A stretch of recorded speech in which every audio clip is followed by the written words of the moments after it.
So I have this fantasy. I'm a homiletics professor, that is someone who teaches preaching, and I assign my students to preach on this text on Father's Day. And then I realized that is my assignment.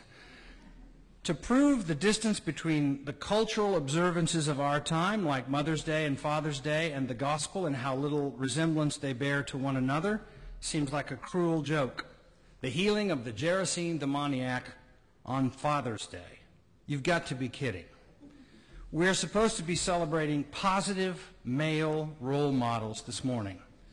Buying Dad lots of neckties, taking Dad to lunch or to the golf course, or just smiling at Dad as he plops down in his favorite lazy boy to enjoy an afternoon of pampering. The kids will behave as if playing out a script, which they are, of course, sometimes prompted by Mom. Now, Dad, don't even think about cutting the grass today. It's Father's Day. You can cut it tomorrow. How nice. How Ozzie and Harriet. How important to the economy. But if you happen to be a dad who is a preacher who follows the New Common Lectionary, a sort of list of prescribed texts Chris and I often follow as a sermon discipline, then what on earth are you supposed to do with this text? This is not a positive male role model. This is a man afflicted with so many demons that his name is Legion, a man who is certifiably insane, abandoned by his family and the society in which he lived as unredeemable and untouchable, a frightening, unmanageable mistake of nature, naked, foaming at the mouth, living in a graveyard, chained up like a wild dog. It's like something out of a Stephen King novel. He would occasionally break free and go on a rampage in the desert, where he is the last person you would ever want to meet on a camping trip.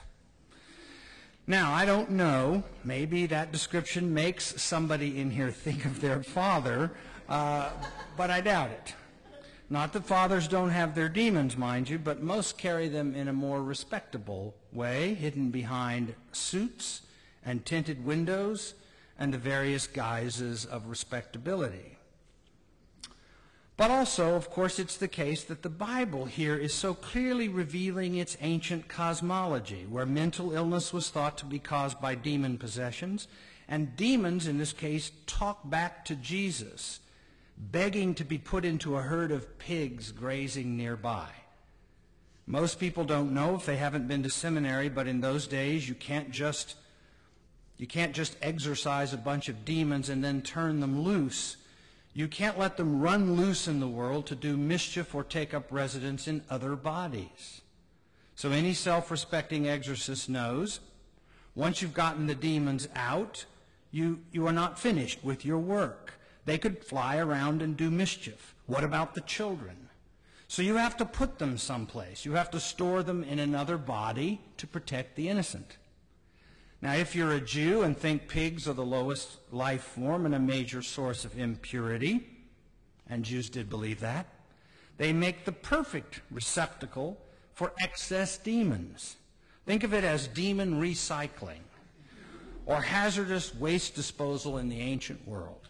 They've got to go somewhere. And in that day, the whole world was thought to be a sort of battleground between the forces of light and the forces of darkness, and any good Messiah would, of course, have power over demons. But what a strange text for Father's Day. It is the only account in the Bible in which Jesus talks to demons, actually negotiates with them, and get this, gives them permission to enter the pigs.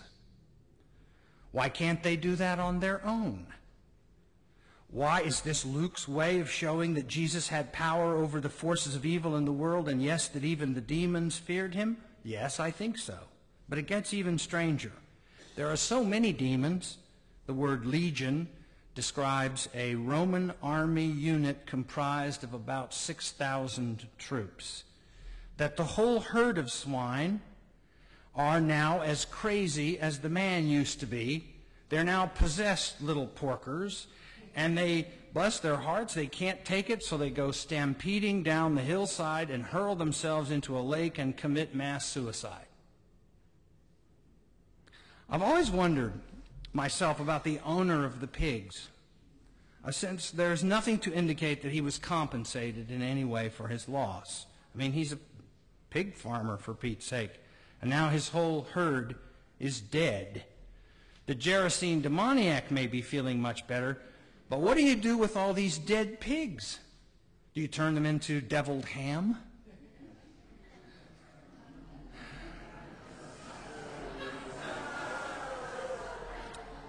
It's like the carnival day all over again. Meanwhile, the man who's healed is so grateful to Jesus that he begs him to become one of his disciples, but Jesus says no. Did you get that? He says no, go home. Isn't that strange that Jesus does not accept someone as a disciple after healing him? I thought he accepted everyone. Why can't the Gerasene Demoniac come along with the rest of the boys? Why does he get healed and then sent back home? Did Jesus look at him and decide that even he has certain standards for his apostles, and this guy is just too risky, too unstable, too likely to lapse back into his crazy ways? I don't know. For years, I know this. I thought this text was just another story about how the forces of evil feared Jesus, and the pigs were a convenient way to contain the demon spill, and that Luke was telling us that in the cosmic battle between the forces of light and the forces of darkness, Jesus wins. But that's because I never paid much attention to one single word in the text, and the word is legion. I mentioned that it meant a large contingent of Roman soldiers. A large contingent of Roman soldiers. But notice that this is the name also given for the demonic. Names were not just designators or labels. They revealed the soul of that which they named. Luke is talking in code here, just as the writer of Revelation talks in code about the Roman Empire, which possessed Israel itself. So here is a clue. If the Jews regard pigs as the lowest life form and won't eat them, then why are there so many pigs in this story in the first place? Because pigs had one purpose, and one purpose only, to feed the bands of Roman recruits. The demons are Rome, and they beg Jesus to be put into the pigs that sustain Roman soldiers.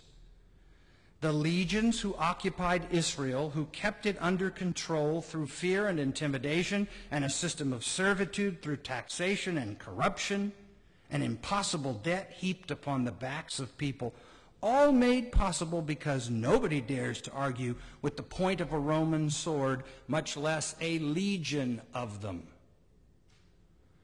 Now, countless preachers have gone on and on about what must have crippled the Gerasene Demoniac. What fears possessed him? What childhood experiences crippled him? And why Jesus is the long-awaited answer to his mental illness, without realizing that this story is profoundly political. It is not a story in the end about demon possession. After all, nobody in those days would have argued the point. But about the internal exile of the children of Israel possessed by Rome.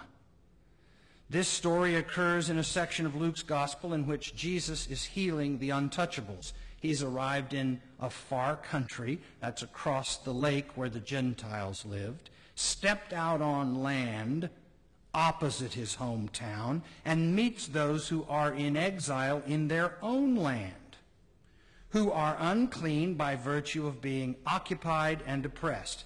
Every day they must make an impossible choice: confront Rome, only to have their shackles fastened more tightly, or be driven into the wilds, where they will lose their identity.